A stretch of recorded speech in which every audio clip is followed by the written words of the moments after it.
Hi guys, this is your Anti-Crime Secretary Len. Kasama ko po si Ellie at ngayon po ay nasa isang barangay po tayo sa Dasmariñas City, Cavite kung saan tayo po ay nagbigay at nagturo ng livelihood program sa mga kananayan at mga magulang na umaten as participant. Sa pangunguna ng ating president na si Pres JP at ng kanyang mabuting may bahay na si Ma'am Irish kasama ang inyong lingkod at ganun din po ang aming Vice President kasama si Sir Mario at si Sir Dom. Po ninyo, ang ating mga participant ay mahigit po ng 50 people, no? At ito pong makikita ninyo ay naihanda na nila ang lahat ng gagamitin para sa paggawa po ng detergent powder dahil ang livelihood program po na itinuturo natin ay kung paano gumawa ng detergent powder at detergent liquid na magagamit po nila para makatipid sa pangunahing pangangailangan sa loob ng tahanan at pwede din po nilang maging negosyo. Ang nakakatuwa rito ay sa aking pag-oobserba, nakangiti po lahat ng ating mga participant at gusto po talaga nila na lahat sila ay makakapag-participate doon sa paggawa, pero dahil selected lamang po ay kaunti lamang po yung kaya nung table at noong space. Pero lahat po sila ay nagtitake notes at the same time nagtitake po sila ng video para po matuto. Dito po ay itinuro kung paano po gumawa, ano yung safety at higit po sa lahat yung labeling at kung magkano po nila maaaring ipasa kung gusto po ng mga tao na ito ay gawing negosyo. Sa pagkakaroon po ng ganitong mga livelihood program, tayo po ay nakakatulong sa ating kapwa mamamayan kung paano po magkakaroon ng additional income at kung paano din po magkakaroon ng malaking tipid sa pang-araw-araw nating mga gawain. Isipin na lamang po ninyo na sa bansang Pilipinas napakarami pong tao na wala po talagang trabaho at nahihirapan makakuha ng trabaho. Ngunit sa organization po natin, dahil po tayo ay nasa anti-crime, ipe-prevent na po natin yon. Dahil may mga tao na dahil sa sobrang kawalan, naiisip po nila na magnakaw o gumawa ng masama. At dahil nga po nasa anti-crime tayo, tutulungan din po natin sila kung paano sila magsisimula at kung paano rin po sila makakaipon at makakatulong sa kanilang tahanan, sa kanilang barangay, sa ating komunidad at higit po sa lahat sa ating mga eskwelahan dahil pinasok na din po natin ang mga eskwelahan sa partnership. Speaking of eskwelahan, nitong nakaraang July 26 at July 3, tayo po ay nakipag-tie up na sa dalawang eskwelahan dito sa Dasmariñas, Cavite and hoping na maipasok din po ang eskwelahan ng aking anak upang mas lalo po silang matulungan. Ako po ay napaka-observant na tao at sa aking pong pag-obserba, kailangan ng ating mga paaralan ngayon ng tulong. Pero bago tayo makatulong sa mga eskwelahan at komunidad, kailangan tulungan po natin yung ating sarili at ating mga pamilya. Palagi ko rin pong sinasabi, you cannot give what you don't have. Paano ka tutulong kung ikaw sa sarili mo kulang ka? That's why unahin po natin ang pinakamaliit pero pinakamakapangyarihang sektor ng lipunan, ang bawat pamilya. Napakagandang bagay po na tayo ay binibigyan ng Panginoon ng pagkakataon na matuto at makapagbigay din po ng kakayanan at kaalaman sa mga tao na ang pinananalangin lang po ng mga yan ay paano ba ako makakatulong sa aking pamilya? Ano ba yung magandang negosyo? Saan ko ba ilalagay itong maliit na pera ko para maging puhunan ko? Napakalaking bagay po na tayo po ay ginagamit ng Panginoon bilang daluyan ng pagpapala, hindi po upang magyabang o magmalaki kung ano yung meron tayo, kundi kinikilala po natin na tayo po ay daluyan lamang ng pagpapala at kapangyarihan ng Diyos para din po sa ating kapwa, lalong-lalo na po sa iba pa pong pamilya at sa ating komunidad. Sabi nga po sa salita ng Panginoon, it is better to give than to receive. Mas mabuti ang nagbibigay kesa tumatanggap. Kaya po sa organization, kami ay nagpapasalamat sa Panginoon dahil ginagamit po niya kami para ma-prevent din po yung mga krimen sa ating community, sa ating eskwelahan, sa ating barangay at sa kahit saang lugar po. Kung kinakailangan din po ninyo ng tulong, maaari po kayong mag-message sa aming page. Ito din po yung page po namin at ako po ang isa sa mga magre-response sa inyong mga tanong at inquiries dahil ako po yung naka-in-charge at secretary ng ating organization. So dito po, nakikita ninyo na kami ay tulong-tulong doon sa pagpapak nung ginawa pong detergent powder because lahat po ng participant ay mabibigyan para rin po meron silang sample doon sa seminar together with the certification. Yes po, nagbibigay po ang organization natin ng certificate every time po na kami ay magkakandak ng seminar or livelihood program. Ito po ay libre at kung gusto po ninyo ay magsabi lang po kayo. Again, mag-message lang po kayo sa akin sa page at ganun din po. Natutuwa yung mga nakatanggap dahil meron na daw po silang ipanglalaba pag uwi nila. So, syempre kami, meron din kami niyan, at siniselyuhan na po namin. Sa livelihood program po na ito, itinuro namin ang lahat ng procedure, step by step, even po yung pricing at tungkol po sa labeling. Kung gusto po ninyo na magpagawa ng sticker, pwede din po kayong magsabi para po magawan kayo ng design layout at maiprint din po kung gagawin po ninyo ito bilang negosyo. Mag-chat lang po kayo sa ating page dito po sa logo na nakikita po ninyo. At kung gusto din po ninyo na magpa-seminar sa inyong barangay, magsabi lang po kayo again dito po sa aming page para po mai-schedule po natin yan.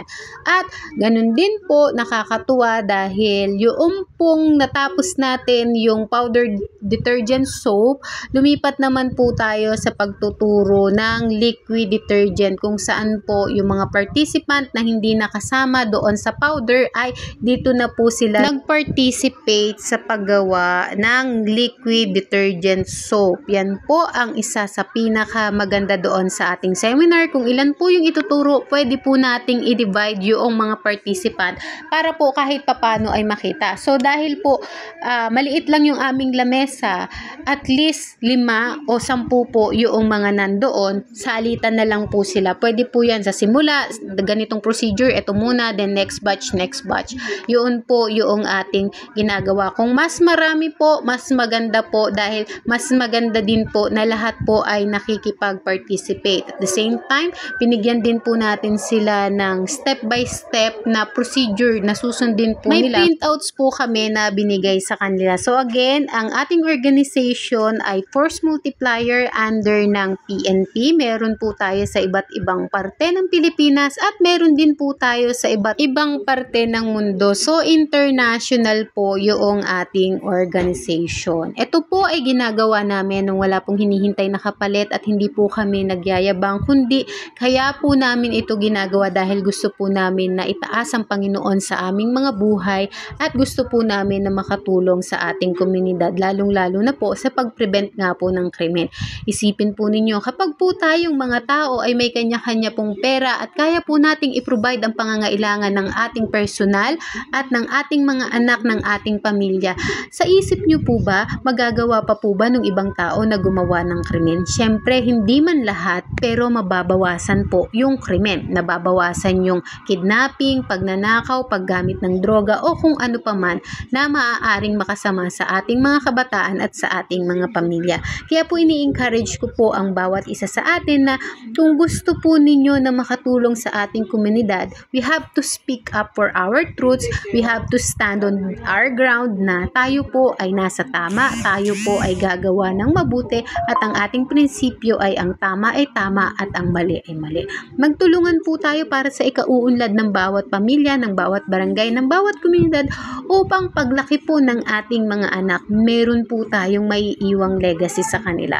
Sa simpleng livelihood program po na ginagawa ng ating organization, naniniwala po kami na sa kahit na maliit na paraan na pagtulong na ginagawa namin, meron pong buhay na mababago at sa bawat tao, buhay na nababago ay sila din naman po ang gagawa ng kabutihan para dun po sa iba pa pong mga tao. Napatuloy lang po natin i-inspire ang bawat isa. Sabi nga, 'di ba?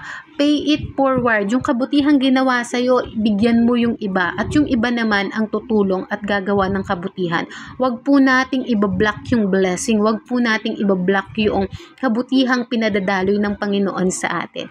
At kung hindi mo man kailangan, mag-aral ka pa rin. at ikaw naman ang magturo doon sa iba. Wala pong maliit na bagay kung ang desire ng puso natin ay makatulong para sa ikauunlad at ikabubuti ng buhay ng bawat isa sa atin. So nakikita po ngayon ninyo na ang ginagawa na po nila Sir JP ay yung liquid detergent soap, at ito po yung ating mga participant. Yung iba po nagsusulat, yung iba po ay nagtitake ng video. So kaya po nasa taas na posisyon ako dahil hindi ko na po makita doon sa unahan. That's why umakyat na po ako, yung tumungtong na ako doon sa isang bangkuan para masigurado na makukuhanan ko po yung lahat. At umiikot-ikot lang po ako doon sa area ng training because ako po yung naka-in-charge doon sa documentation. At the same time, si Ellie yung pinakabatang vlogger team po namin. Tinetraining ko po siya para sa pag-take ng video. May yung mga una pong video na nakita ninyo, si Ellie yung nag-take nun. Pero pagdating dito, dahil nga liquid, pag nalaglag yung phone, mababasa. At syempre, iniingatan natin yun. Kaya kailangan na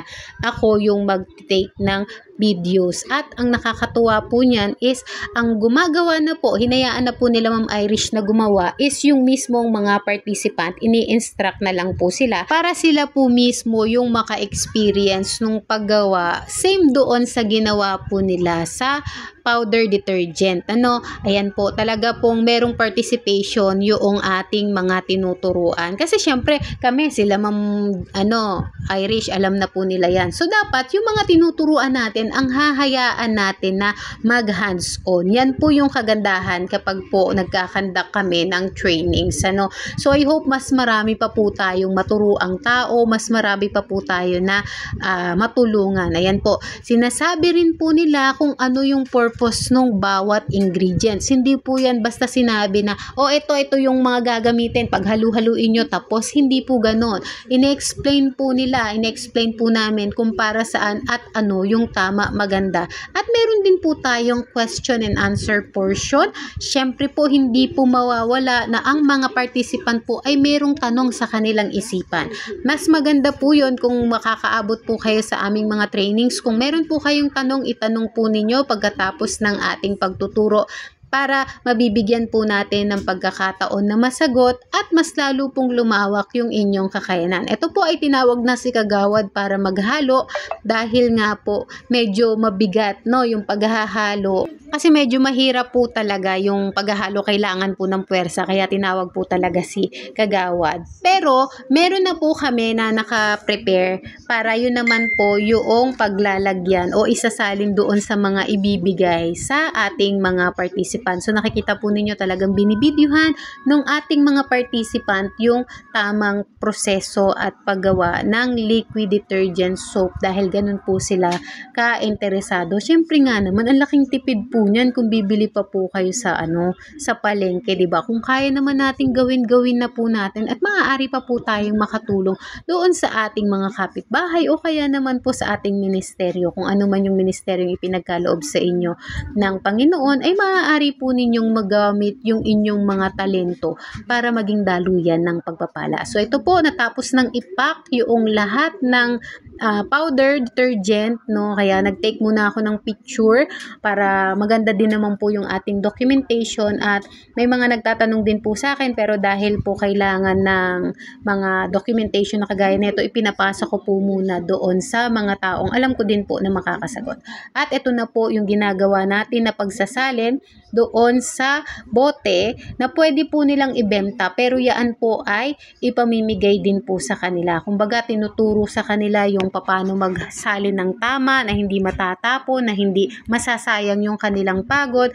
At ganun din po, hindi na rin po namin yan nilagyan ng sticker, pero binigyan po namin sila ng kanilang maiuuwi. At syempre, hindi mawawala ng picture taking, kasama po yung mga nag-assist po sa amin sa barangay para naman po meron po tayong souvenir. At the same time, pampost po yan sa Facebook, hindi para magyabang, kundi para i-inspire po yung iba pa pong barangay na mag-conduct ng ganitong klase ng livelihood. At syempre, dahil po nakakagutom din naman talaga ang mag-aral, meron po tayong merienda time. At ayan nga po, sinisimulan na ibigay yung mga stab at sila po ay pumipila na para po maabutan ni Kapitan ng kanilang mga pagkain. Kasabay na din po yung pagbibigay namin yan ng powder and liquid detergent, para po meron na din po silang may uwi. Kasi tapos na po ang seminar or yung livelihood program natin. So yung iba po doon sa kumain sa court, yung iba naman po ay umuwi na para maasikaso po nila yung kanilang mga anak. At yan po ang ating butihing kapitan ng Barangay San Mateo, Dasmariñas City, Cavite. Shout out po sa iyo, kapitan, and see you soon, no? At meron din po yan mga certificate, guys, ha. Hindi lang po naisama dahil ang dami na pong hawak noong ating mga participants. So enjoy na enjoy yung ating mga participant. Most of them po ay mga nanay na talaga naman pong eager na eager matuto para makatipid din po sila doon sa kanilang pangunahing pangangailangan. At yung iba po talaga ay after ng seminar, bumili na po sila nung kanilang package para po makapagsimula na ng negosyo. Ayan po si Ma'am Irish, siya naman po ang nagbibigay ng mga stab at the same time yung mga powder na iuuwi po nila at bago po sila pumila at kumuha ng pagkain nila after ng ating seminar. So ayan po, nagbibigay po si Ma'am Irish para hindi po natin sila makakalimutan at walang makakaligtaan. At nagpapasalamat din naman po kami sa mga participants sa inyong pagdalo. Kayo po talaga ang bida at pinagpala ng Panginoon sa seminar na ito. Maraming salamat po, and we are praying and looking forward na magkita-kita ulit tayo. Nawa malalago na ang inyong mga negosyo at meron pong nagbago sa buhay po ninyo na nakatulong at nakatipid na maaari din pong makatulong sa inyong mga pamilya. At para naman po doon sa mga kasamahan namin sa organization, ini-encourage ko po kayo na sumama sa ating mga activity na ganito at pwede din po ninyong isama ang inyong mga anak kung yun po ang inyong inaalala na walang mag-aalaga. Katulad ko po, isinasama ko si Ellie, si Ma'am Jen, sinasama po nila yung kanilang mga anak. Dahil napakagandang bagay at encouragement din po na yung ating mga anak habang sa batang edad nila ay na-expose na po sa community service kung paano gumawa ng mabuti sa kapwa, sa pamilya, at higit sa lahat kung paano susundin yung pagkakatawag sa kanila ng Panginoon at kung paano po nila magagamit yung mga God-given ability and talents nila para sa pagtulong sa kapwa. Ako po ay ini-inspire ko yung aking anak na sa bawat oras na kasama niya ako at kasama ko siya sa mga ganitong activity, mas maganda po yun yung kinagigisnan ng ating anak, whether organization or sa church po yan. Ang pinakamahalaga po, natutulungan din po natin sila na magkaroon ng magandang social skill. Malaking tulong din po yun para doon sa ating mga kabataan. Gagaya po ng anak ni Ma'am Jen at saka ni Ellie, nag-try silang mag-volleyball. Tinuruan ni ate si Ellie ng volleyball. At the same time ako, nakatama pa ako ng isang barangay tanod or kagawad. Sorry po talaga, pero natutuwa nga po sila kasi nga po, 'di ba? Yung mga bata is nagkakaroon din po sila ng interaction pagdating po sa mga ganitong gawain. Kahit po sila ay taga-picture at taga-video lang po, tumatatak po yan sa isip nila hanggang paglaki po nila, kasama po nila yung mga alaala na yan. At syempre, kung akala ninyo nagtitake lang sila ng picture or paikot-ikot lang sila doon sa vicinity ng trainings, nakaka-adapt po sila ng skills. Again, ang paggawa po ng mga ganitong bagay ay isa na pong skills na maaaring pakinabangan hindi lamang po natin, kundi ng mga tao pa na nakakapakinig at nakakakita kung paano po ginagawa. So, napakagandang privileges din po yan para sa bawat isa sa atin na tayo po ay nasa posisyon ng pagtulong at pagtuturo doon sa mga tao na nangangailangan. Lalong-lalo na po, win-win situation po yan.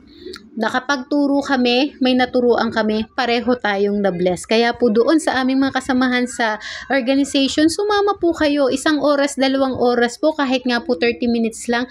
Ang pinakamaganda po niya, nakikilala namin kayo, nakikilala natin yung isa't isa at nakakapagtulong-tulong po tayo pagdating po doon sa activity ng ating organization, hindi po para magyabang, kundi para ipakita yung ating pagkakaisa at pagsuporta doon sa ating organization at higit sa lahat kung paano po tayo nagiging kapaki-pakinabang doon sa ating komunidad na tayo po ay nakakatulong sa ating Philippine National Police para po ma-prevent po yung krimen at makatulong din po sa mga livelihood program na magiging daan para po mas magkaroon ng magandang kinabukasan at financial na estado yung ating mga kasamahan sa community. So again ho, sana po tayo ay magkita-kita ulit at patuloy po po tayong magkaisa. Nung natapos po yung ating livelihood program, syempre kumain din po kaming mga staff, no? At ang sarap po talaga sa pakiramdam na nakakatulong ka sa tao at nakikita mo yung